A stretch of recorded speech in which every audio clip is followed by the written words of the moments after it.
Hello, welcome to Tales from the Green Benches, an oral history of Parliament, a new podcast from the History of Parliament Trust. I'm Emma Peplow and I'm Head of Contemporary History at the Trust. And I'm Alexander Locke, historian and curator, and we're presenting this podcast together. So in this first series, we're going to mine our vast treasure trove of oral history interviews with former MPs to examine life at Westminster through the words and the memories of the MPs themselves. By weaving together these incredible clips, you're going to learn about life at Westminster as you've never heard it before. I'm not a lawyer, I wasn't in the Guards, I didn't go to public school, I'm not a man, so it's a pretty strange place. As one of my colleagues in the Labour Party said to me, he said, you'll soon find that Labour MPs are broadly divided into the Freds and the Tonys, he said.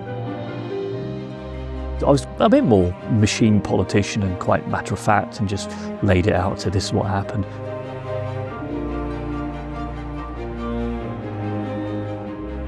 So today we're going to be talking about something really important, and in some cases it's maybe a little bit difficult, especially around language, but we're talking really about MPs who we're going to call historically underrepresented. And by that, we mean that quite often when we've been talking, we've been taking the white man as sort of the standard or the ideal MP. And today we want to talk about everybody else who was also in Parliament, also had valid experiences and a really interesting time there, but perhaps isn't what we initially think of when we think of an MP. And especially when we're thinking of MPs at the period that our interviewees are remembering. So from the sort of 1970s up until the early 2000s.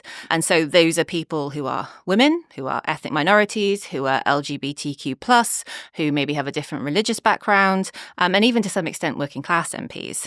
And of course, we understand that it's not just that the numbers are lower, but that these groups have traditionally been excluded from positions of power within wider society. We're also not saying that members of these groups are all the same, or that they all had the same homogenous experiences, or that they will always be underrepresented within Parliament. A lot of work is being done at the moment to widen access to politics, and it seems to be, quite successful. So it's a very wide group of people, but in the context of this episode, we'll be talking about those who did not feel like they fitted into what is considered to be Westminster's wider dominant culture. So as far as we can, we're going to reflect their words and their experiences as recorded in our archive. So we're definitely not talking about all MPs, that they all had the same experiences. And we think that things have changed a lot over time and for the better.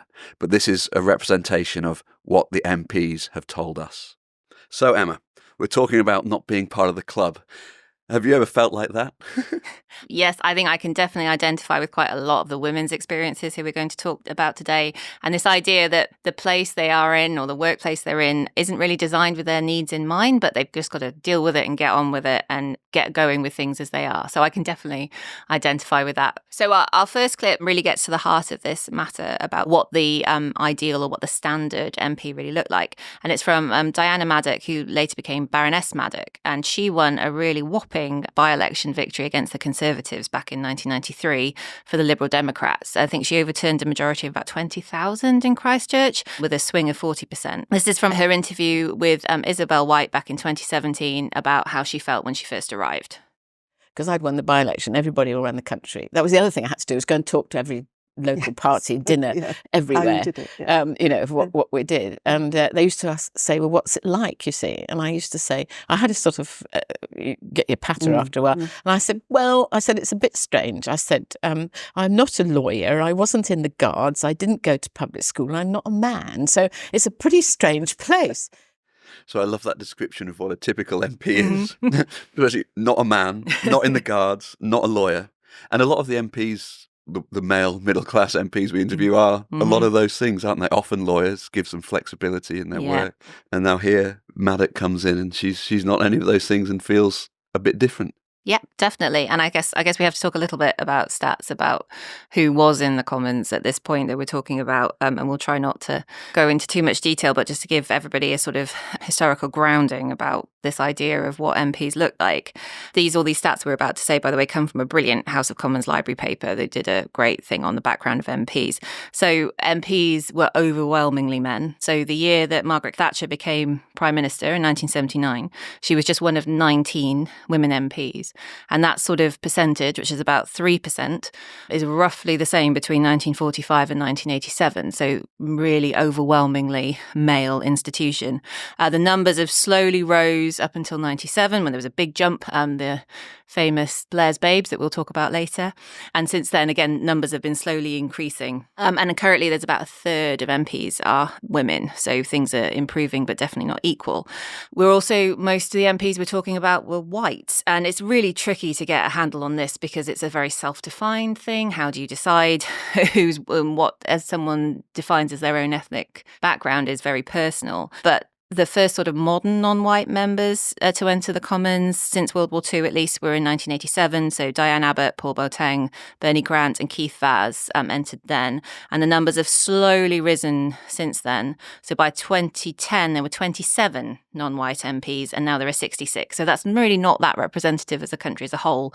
But again, things are going in the right direction. And of course, there are now many non-white MPs who have reached really senior roles in government. Rishi Sunak as Prime Minister, for example. So things really have changed since the 1980s.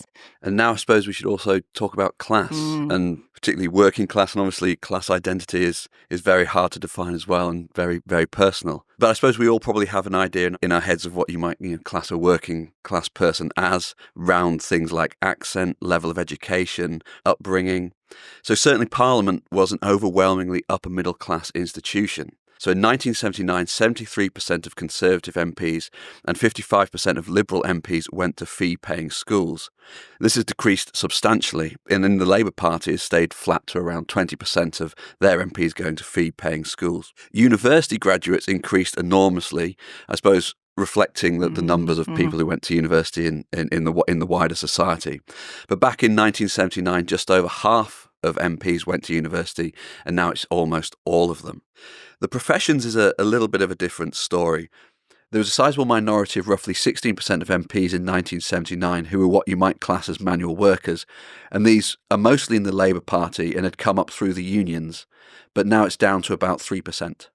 There are also fewer professionals, so people like doctors and solicitors, but a number of those who have previously worked in politics, so being advisors or councillors to local councillors, has significantly increased. So these sort of biases really come out in who's in our archive, as you would expect it to, because we're trying to reflect the people who were in Parliament. So the women in our archive, at the moment, we've got 43 interviews, roughly, with women, and some of those are closed or some of them are still being recorded, but it's quite well represented for the for the numbers who were in Parliament.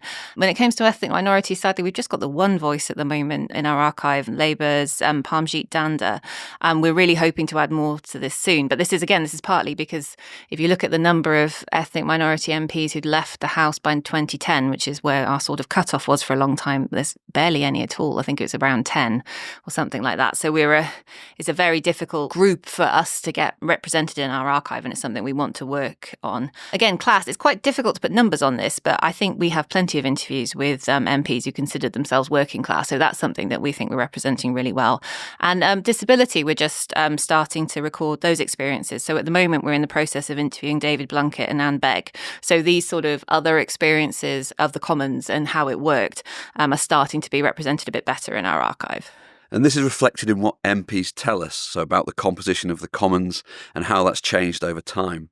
Our next clip is from the Labour and later SDP member Brian McGee, who entered the Commons back in 1974. McGee was a philosopher, a broadcaster, and very much on the liberal moderate wing of the Labour Party before he joined the Social Democrats. We mentioned this clip in our selection episode as it is such a good one, but here he is speaking to Sandy Ruxton in 2013. There was still a visible sort of class difference between the two sides of the House. On the Conservative side, almost everybody was either in business of some kind or in one of the senior professions, so lawyers and university teachers and so on. As one of my colleagues in the Labour Party said to me, he said, "You'll soon find that Labour MPs are broadly divided into the Freds and the Tonys, he said. The Tonys are all 6 feet tall and handsome and the former presidents of the Oxford Union. This was Tony Crossland, Tony Benn, Tony Greenwood, all of whom fitted this description. Or they're a foot shorter and risen from the shop floor, etc., etc., etc. And although, this is a joke, it has a grain of truth in it. Most of the Labour MPs were either people whose persona was still visibly working class, and who hadn't had educational advantages, however intelligent they were, and people who even looked physically different and dressed differently, who were sort of middle class and educated. And there was still that clear difference. When I went into the House of Commons in February 1974, there were only 2 or 3 Conservative MPs who had regional accents. Except for those 2 or 3 people, they all talked to them with received pronunciation. By the time I left, and it was less than 10 years later, dozens of them had regional accents. They were recruiting from a wholly new social class. So I did see that social revolution happen in a quite short space of time. I love this idea that you can drag Labour MPs into the Freds and the Tonys, and you have this very, very different sort of traditions in the Labour Party of the sort of middle class, intellectual, idealistic MPs compared to the sort of working class union guys. And this sort of really comes across in a lot of our interviews with different MPs. And I think everyone forgets about these differences as well in class as much as they do with race and gender. Yeah, I love that one of the Tonys and the Freds. And I wondered where does Tony Blair sit with that? I mean, he's even got the name Tony, hasn't he? But anyway, today we're going to be giving those underrepresented groups a voice. And they're fascinating interviews, in part because they give an outside view into the club, into the group of which we consider the usual within Westminster culture.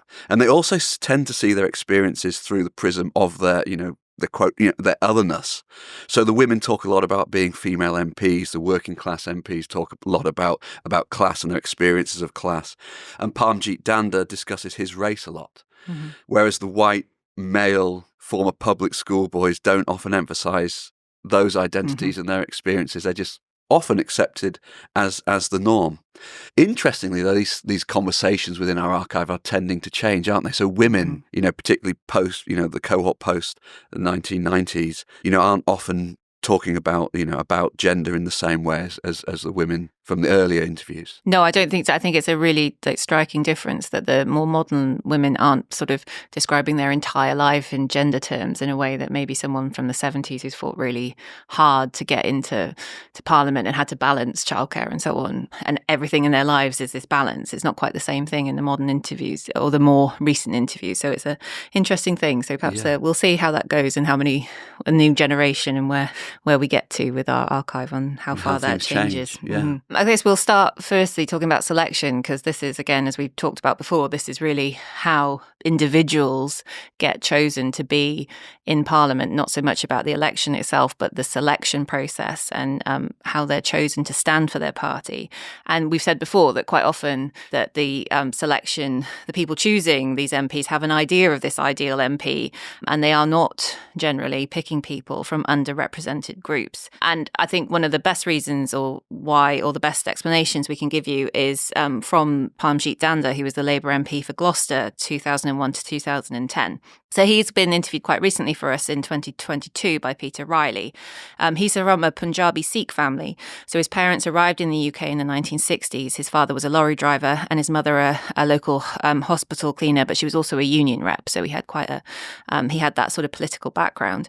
He went on to be the first Minister of Indian Heritage, and he was a junior minister under both Tony Blair and Gordon Brown. So in this clip, he remembers his selection for his first election campaign in 2001. Got off to a very, very tricky start because the local newspaper, in its wisdom, the Gloucester Citizen, wrote an article within a couple of days of my selection saying the people of Gloucester haven't reached a sufficiently advanced state of consciousness to accept a foreigner as their local MP.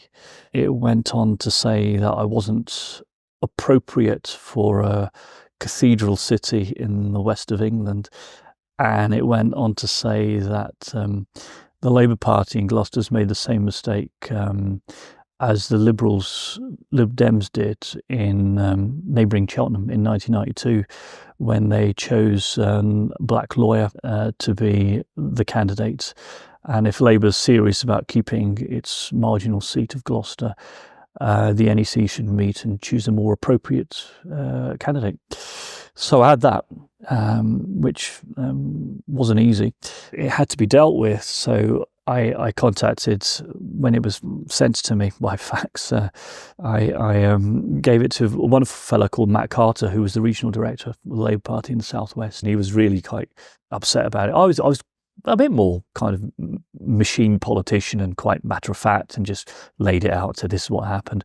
What I suppose I found really quite heartening was the response to a lot of white people around me who were far, far angrier about it than I was. And the party straight away was absolutely galvanised. Days and days of responses in the letters pages published. The editor was away when the article was published, had to stick by his man, but privately acknowledged mistakes had been made, and it became a big thing. It was, right the way up to my maiden speech, I had to mention it. Gosh, it's quite a shocking thing to hear, that, isn't it? I mean, the racist language that's being used, and about identifying a cathedral city as having a certain, certain requirement, certain racial requirement is quite appalling to hear, and very shocking. It's interesting that Parmjit Dhanda responded. He talks about being a machine politician, but maybe potentially that's a defence for himself, but everyone else being angry and rightly so. But it is quite shocking, and that's a challenge that you have to face just in selection, and not even having won the seat yet. It's quite incredible. Yeah, and he came up against all these attitudes in the selection process and had to deal with them. He was sort of asked in his selection meeting, you are an Asian, there's this very small Asian community in Gloucester, like, are the people going to go for you? And he had an answer to it, which was, you should choose me for who I am and not what background I come from, and don't choose me because I am Asian, but also don't not choose me for being Asian. So I think he was, like you say, he's prepared for it, perhaps in a way that maybe lots of the white people who were reacting to him weren't prepared for this sort of response to him. And I think perhaps that gives him some of the matter-of-fact or machine politician stuff, but it is quite shocking, really. And he then said that in the election campaign, people did make it difficult for him. He had opponents who went with the slogan, vote local, born and bred, which is a nod, isn't it, definitely to his race rather than outrightly saying so. And apparently had a go at his grandfather for not being Dunkirk, which was ironic because his grandfather had fought for the British Empire in World War II, because he was in the Bengal Engineers. So it's a sort of, I think the shocking thing that I have for that is 2001, and that doesn't seem that long ago, for that sort of open attack on someone's race in a publication, I think is the bit that for me seems really very shocking still. And he says that he was dealing with it right up until his maiden speech, so all the way up to Parliament. So quite striking. And we have in our archive other minorities experiencing sort of similar problems, similar difficulties, and even just at selection, just being selected to stand as an MP. I remember interviewing Jonathan Aitken and him mentioning sort of competitions for selection with Michael Howard, and how Michael Howard found it difficult because of his Jewish background. And I think other MPs of different backgrounds. So gay MPs we've interviewed, haven't we, who've also struggled with selection because of their sexual orientation. Yeah, definitely. We've got someone like Robert Hayward, who was actually standing against Diana Maddock in that 93 by-election, but said that he didn't think he would have been selected for it had the party realised that he was gay and that there was a whole undercurrent about it. And we've also got an interview with Chris Smith, who was the first MP to come out himself, or choose to come out. And he had a whole strategy about how to deal with this in the campaign and in selection. So I think there's a lot of different problems for different minorities. And obviously the other one is women, and we're not a minority. We're a minority within Parliament. And so we talked about this a lot in our selection episode, so we won't go into it too much here. But yeah, women are not being chosen by selection committees for lots of different reasons. Yeah, I mean, Conservative MP Jill Knight, she talks about the problems of not being married. And, the question, if she's not married, she might get married and then desert the constituency. And then if you are married, shouldn't you be looking for a husband and looking after your husband and not focusing on the constituency? So kind of damned if you do and damned if you don't. So it can be difficult for people who are not white, middle-class men. Yeah, there's not just the Conservative women MPs after either. I was listening the other day to Lynn Golding, who was a Labour MP, who was told directly when she was looking for support for her selection that these chaps weren't going to vote for her because women's place was in the kitchen. So I think it's across all parties and all different types of MPs are getting this sort of discrimination right from the start of their political careers. So because of this, selection's been seen as an important place to reform, to increase diversity. Into the Commons. Most famously and controversially is the Labour's all-women shortlists, which in our archive are controversial from all sides. These were introduced in 1997 for that 1997 election. The next clip is from Emma's interview in 2014 with Hilary Armstrong, Labour MP for North West Durham, and she went on to become Labour's chief whip. And because of that, she came up a lot in our earlier episode on whips. But she was PPS, so Parliamentary Private Secretary to John Smith, who was the Labour leader between Kinnock and Tony Blair, and he died suddenly in 1994, making way for Tony Blair. He was a big supporter of the Labour Women's MPs campaign for all women shortlists, as we'll hear. We tried a woman on every shortlist, and that didn't change anything. John was very strong on this, very strong on it. Interesting, he had 3 daughters himself. So he was never frightened of, he always knew that women had capacity and all the rest of it. Even though he sort of came from a fairly traditional background. He had good relationships around the PLP, but also with the union leaders. There were a couple of leaders who would not instinctively have been in favour, but John just talked to them about his daughters, about their daughters, and he brought them round. But it needed the leader to back it. It could never just be something that the women in the party wanted. I think there's loads of really interesting, and Hilary Armstrong was a really interesting person to interview, and I was really glad to be able to do it. I think there's a lot of interesting things that come out about that one.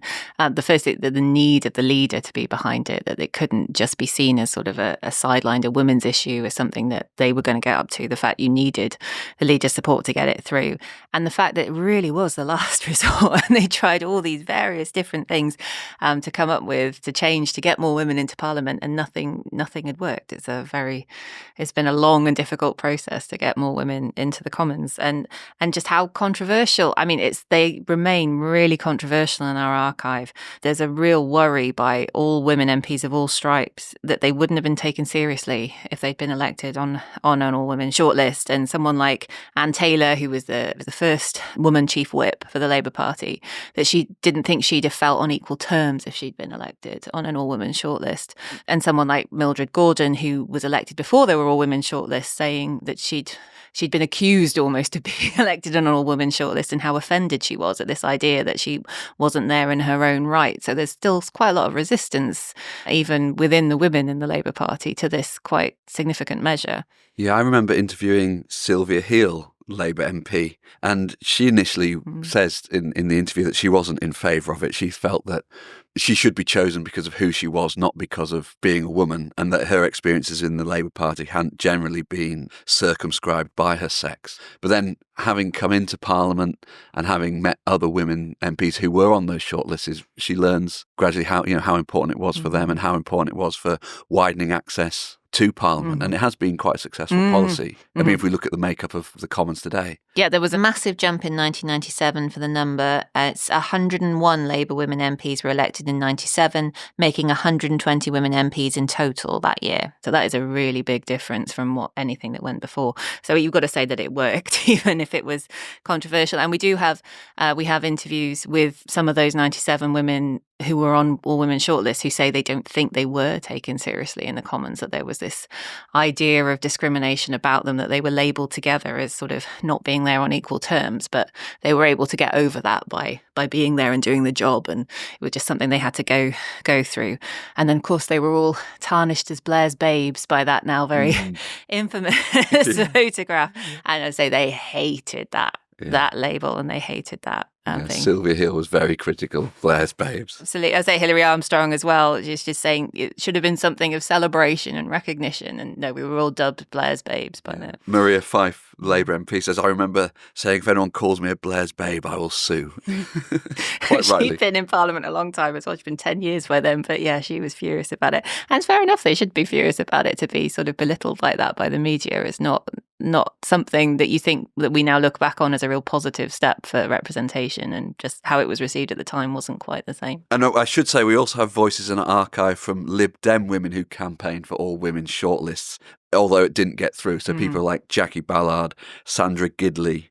And yes, we have some Conservatives who really didn't like the idea and felt this idea that they would be given special treatment was too big a thing for them it wasn't worth that. I remember speaking to Olga Maitland, who told me very, very strongly that she was an MP before there was feminism in 1993. So I'm not sure when Olga thought feminism started, but definitely but not before 93 in her ideas. But for her, it was really important that she was there in her own right. And that was important. And I think that was definitely important to the Conservative MPs and maybe the MPs of an older generation. And to be fair, David Cameron did, of course, bring in his A list for the 2010 election, which led to a lot more women candidates and ethnic minority candidates coming into, being chosen as candidates for the Conservatives. And of course, the Conservative Party of the 2-3 women prime ministers. Yep. Clearly changes in the air. Mm-hmm. So we can see that before these sort of interventions about who gets into Parliament, that if you didn't really fit the correct type, it was much, much more difficult for you to get there in the first place.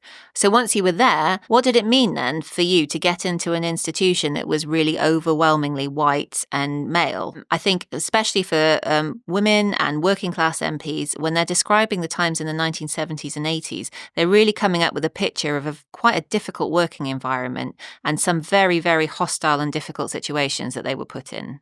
We need to recognise that for many people who identified as being in what we calling an underrepresented group, Parliament really could be very difficult, and places could be very aggressive, particularly the chamber. And so many of our interviews describe some very uncomfortable experiences, and it's some of these that we want to explore now. So just to flag that up for everybody who's listening. The next clip is from Helen Hayman. She went to become the first speaker, that's the first male or female speaker of the House of Lords. But back in the 1970s, she was a young Labour MP for Welwyn and Hatfield. She, I think, went to the House when she was 24 or 25, so a very young woman MP. Her interview is really fascinating because she was such a young woman. She had a baby when she was in Parliament, which we'll talk about in a later episode. And being an MP in the 1970s was a very difficult thing to balance all these different parts of her life. And just to warn you now that this next clip we're going to talk about does include references to sexual assault. I was also young, newly married, in love, and it never occurred to me somehow that any of this stuff could be for real or threatening or anything. I say there were a couple of actual gropers, and you dealt with gropers like you dealt with them in any other way, not as people would deal with them today, I may say, because you considered it your problem of managing the way out without offending anyone or anything else, and how sharp you could be depended on how unpleasant they were and what their reputation was, because there were people who had that sort of reputation. And I think I was very naive. I didn't realise a lot of what I'm now sure went on in terms of considering me completely inappropriate.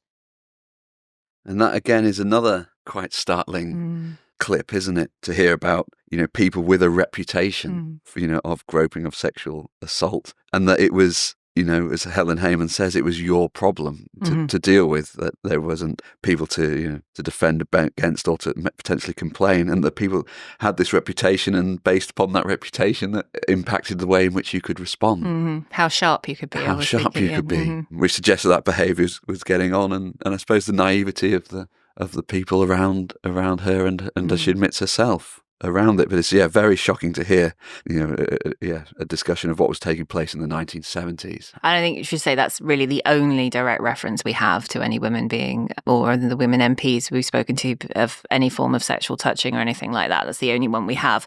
But it does the worst of an awful lot of very difficult and horrible descriptions of what it was like being an MP, a women MP in the 70s, particularly about being in the chamber in the 70s and how hostile that environment was.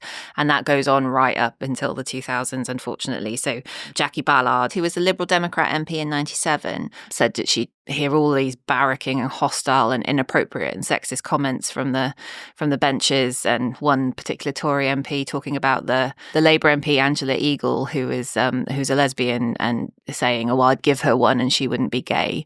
Those sorts of comments that were just kind of normal and accepted and part of the sort of atmosphere in the chamber. Yeah, and there's were lots of sort of jokes and innuendos and assertions made about women and their looks, and we have a range of discussions and descriptions of that. And this could also have an impact on women's careers. So it impacted the issues that they came to talk about because of the way that or the issues they were interested in, because it might impact how they're seen and what people say about them, making fun of them, or identifying quote women's issues. Yeah. For them and pigeonholing them and their careers in a way. Yeah, I mean, that's as Olga Maitland, again, who had a background in defence and a real interest in defence, being told she wasn't going to be allowed to speak on defence and she'd have to get used to speaking to domestic issues. It's a very stark thing that women weren't called in those debates. They're just opinions weren't listened to in those subjects, and that reflects on the sort of jobs that they could get and what they went on to do. And of course, there's also a lot of the press and media attention is quite unpleasant. And I remember when I was interviewing Janet Fuchs, and there's quite a famous YouTube clip now that you can have a Google at. But she was first elected back in 1970, and she goes straight on to the election programme with Robin Day. And when Robin Day's interviewing her, he's clearly trying to set her up with Ted Heath in his questioning and sort of suggesting that she might enjoy sailing, because, of course, Ted Heath really enjoyed sailing. Janet Fuchs had absolutely no time for this, and you can see this in the clip, but it's not something that she particularly recognised as being a misogynist approach. She just took it on as a matter of fact, but really in today's eyes it kind of seems that way. I'll have to look that up. But on top of the sexism, there could be class prejudices as well. So, discussions of the way people's accents and pronunciation, and we have not just from women, but we have that from a lot of MPs in the archive, don't we? But the one that stands out is one from Alice Mann, a Labour MP, who's talking about debating with Maria Fife, who's also got a very strong Glaswegian accent, and Mann has a fairly strong Yorkshire accent, and they're taking, they're having a debate, but it would have been taken, she argues, would have been taken much more seriously if they'd both spoken in the Queen's English. Well, the fact that the speaker actually criticised her for not speaking the Queen's English is something you can't imagine the speaker getting away with today. I know, incredible, isn't it? On the other hand, there's also lots of prejudice that was indirect, wasn't there? And that's a little bit more complicated, perhaps more complicated to prove, the sort of innuendo and assertion. And what we might, I suppose, take the term, what we might term microaggressions. Do you think some, things that many people did not feel that they were welcome or at home within the Commons, within the space itself, whilst not feeling directly that anyone was attacking them personally, that they're feeling out of place? Yeah. Definitely. And I think we get a lot of that in, there's some of it that comes again in the press. So someone like Parmjit Dhanda and Helen Hayman say they were singled out for quite a lot of positive or more, perhaps positive press attention. Like Parmjit Dhanda was the it boy of the month in Elle, and he sort of quite liked all this, but then he sort of warned against it. Like you're being sort of, they're not taking you seriously. So you can't do too much of this, or it might affect your reputation as you go forward as not a serious politician. Helen Hayman had the similar sort of things. And again, Parmjit Dhanda talks about being confused for researchers. So this just sort of like assumption we get from a lot of the women as well. Joyce Quinn talked about sort of turning up and being assumed they were someone's secretary or someone's researchers. And Parmjit Dhanda told us he really enjoyed seeing people's reaction when he showed them this badge, and sort of really very much enjoyed there being like putting them very much in their place. And I think a really horrible story about one woman MP, which was told to us by the man, which I think makes it even stronger, that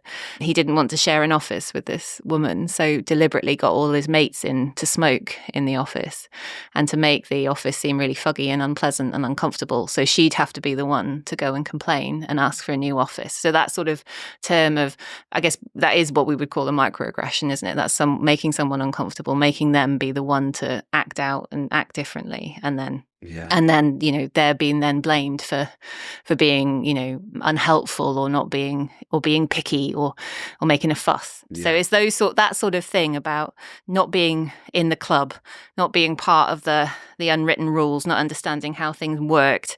So many of these MPs we're talking about today, they really didn't feel like they were part of the club. Yeah. I mean, Rosie Barnes of the SDP between 1987 and 1992 says that, doesn't he, that it was just an innate sexism, that the whole institution was a place decided on by men for men, and the rules were all made for men, which I think, sums it up. And actually, if you see the building, it does have an air of a male public school about it, doesn't it?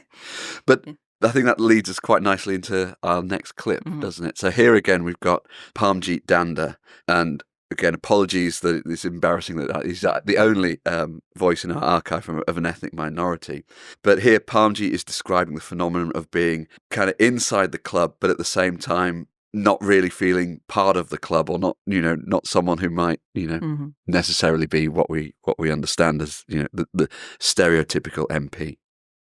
What I found really odd about it was, when you're outside the place, you are an outsider. The second you're elected, amongst the kind of old-fashioned MPs who've been there forever and a day, is you're one of us now.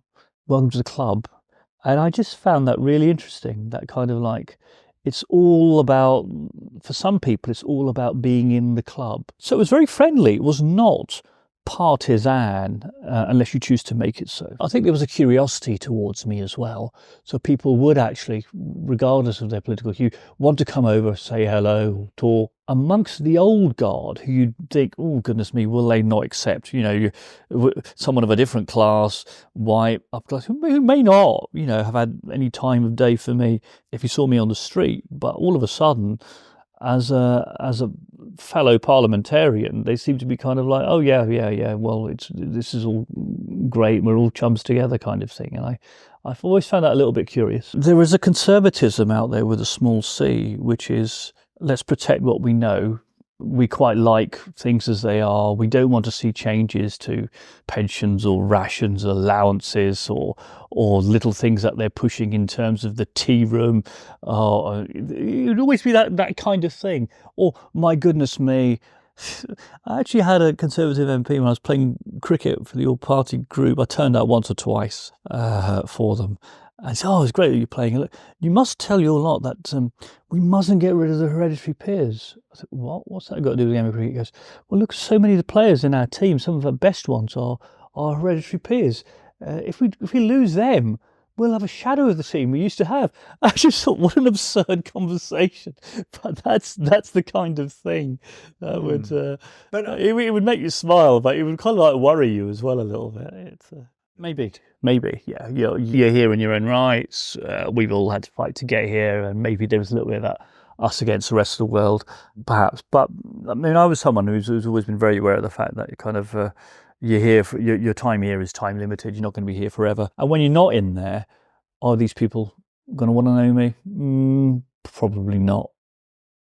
That clip just gets me every time. I honestly can't believe that is how constitutional matters are discussed in Parliament, and that's the sort of the basis on which we decide whether hereditary peers are in them.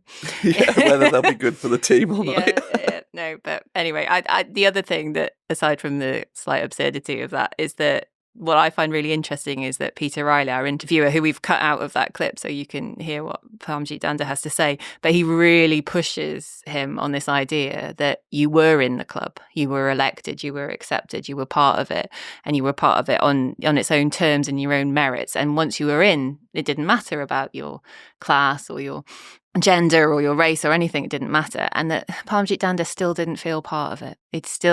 That wasn't enough for him to be in it. That sort of whole atmosphere and background was still there. And I think that's really interesting, and how strong that feeling must be.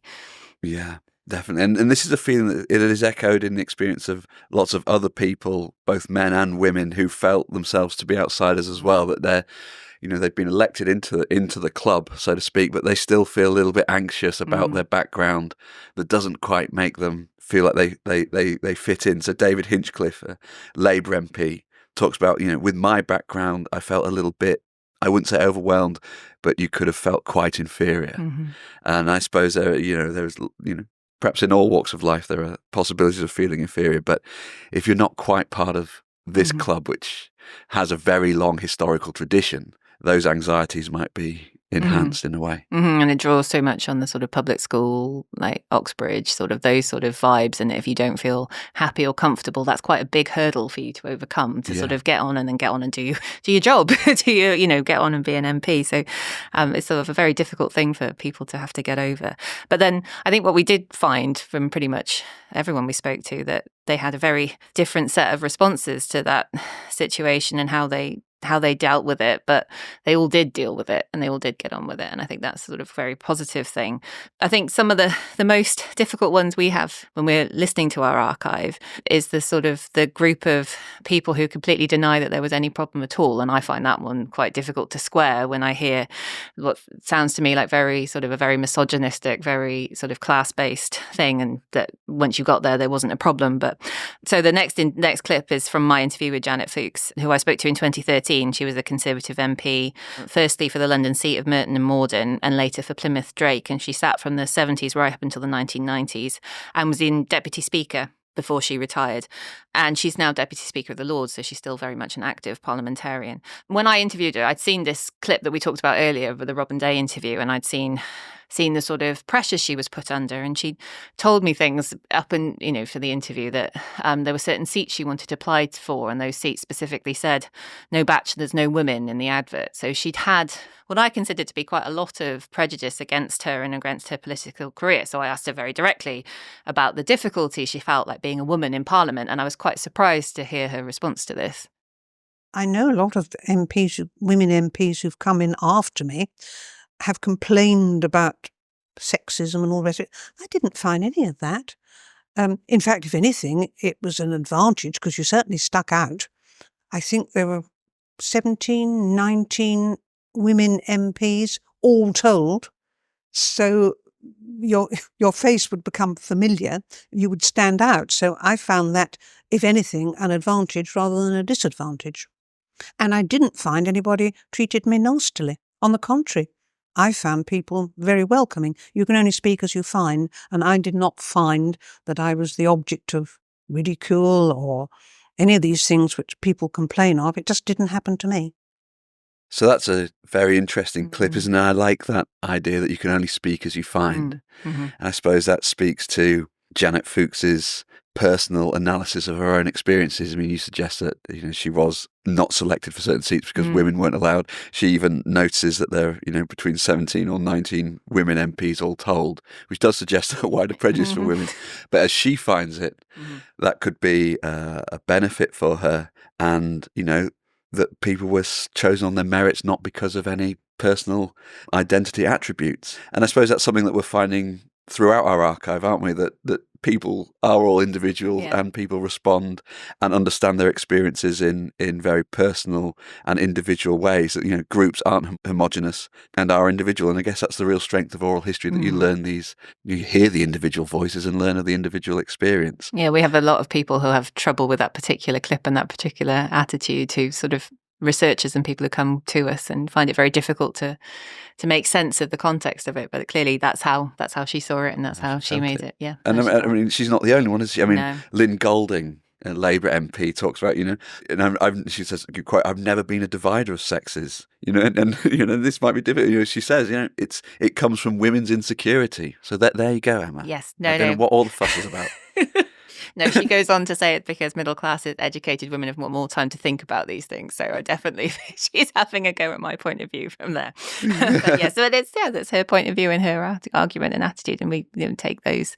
That's part of our archive, is to record those experiences and realise what we can learn from them. And I think it did say, I mean, this was perhaps those two were the more extreme end of the sort of response to the difficulties they found. But most of the people who we're classing today as underrepresented MPs really just brushed off any difficulties they had and felt that they just got on with it. So we have someone like Timothy Kirkhope, who was a Conservative MP, and perhaps he came from maybe a less privileged background than some of his Conservative colleagues. And he really said that going into the Commons was just a levelling process. As soon as he got into Parliament, we were all treated by the whips exactly the same, and there were all these very grand people who thought they should get special treatment and whatever. And it was just, you were all there, you were all on the same page, same boat, and nobody was more important than any of the others. So you were part of the club. Mm-hmm. But then you wonder if that brushing off is like sort of the mechanical MP that Parmjit Dhanda talked about earlier.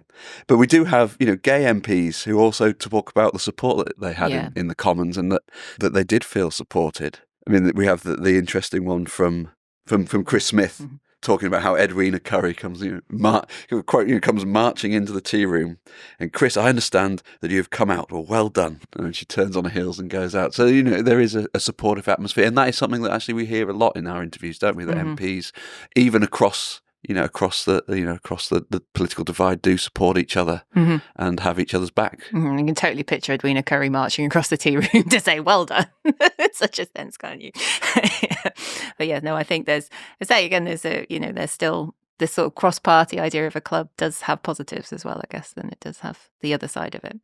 So yes, I guess the club does help people feel accepted when they're in Parliament and part of it. And women in particular did say they felt that they were just wanted to get on with it and wanted to make it work. So someone like Angela Browning, the Conservative MP, had a business background and said a lot of the attitudes were very similar to what she'd come across in her business life. And you had to be pretty sure of yourself, but you had to know how to handle any put downs. You realise there's prejudice, but you just get on with it. And I think that was a lot of the response really from a lot of the women that we spoke to. And they were keen to do both sides. So someone like Helen Jackson, the Labour MP, who said specifically, "I always wanted to drink with the boys as well as chat in the women's room." Like they wanted to be part of the institution and not be just, a woman's woman or a man's man. They wanted to be really part of it. So, and that's how you make change and how you get things done, is by getting involved. Definitely. And over the course of the archive, that we've got the dates that we cover in our archive, for women, things did begin to change, didn't they? And I suppose they changed in a great way with the introduction of all women shortlists. And as more women were in Parliament, they were able to speak on wider issues and what might traditionally be considered, quote, women's issues. Parmjit Dhanda went on to a junior ministership. And in recent times, all the great offices of state have been held by MPs from ethnic minority backgrounds. So things are changing and clearly able to change. Mm-hmm. Yeah, I mean, not to say that all the problems with the culture have gone. I think some relatively recent scandals suggest there's still some problems with misogyny and various other things within the Commons, as there is in our wider society, I guess. But I think it's all striking to me that the women who were in Parliament, particularly before 1997, had to put up with so much crap. And but they weren't allowed to say anything about it. They just had to get on with it and had to do it. And they weren't allowed to make a scandal, really, because they would be seen as the ones making a fuss. But now when you hear about those scandals, it's because women are complaining about them and bringing them up into the public attention. So I guess that's about progress. Yes, things are getting slowly better. So next time we'll be discussing women again quite a lot, because we're going to be talking about MPs and how they balance their family lives with their political career, or at least try to balance family and their wider lives with their public career.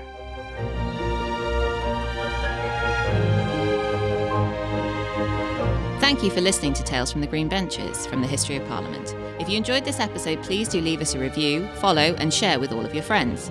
You can follow the History of Parliament on social media @HisParl. These podcasts are written by ourselves and Priscilla Pivato. We want to thank our brilliant team at the History of Parliament, including all our wonderful volunteers and all the former MPs who gave up their time to be interviewed. You can find our archive at the British Library and references to all the clips we played today in the show notes. To find out more about us, check out the History of Parliament's website, thehistoryofparliamentonline.org, or read our book, The Political Lives of Post-War British MPs, by myself and Priscilla Pivato.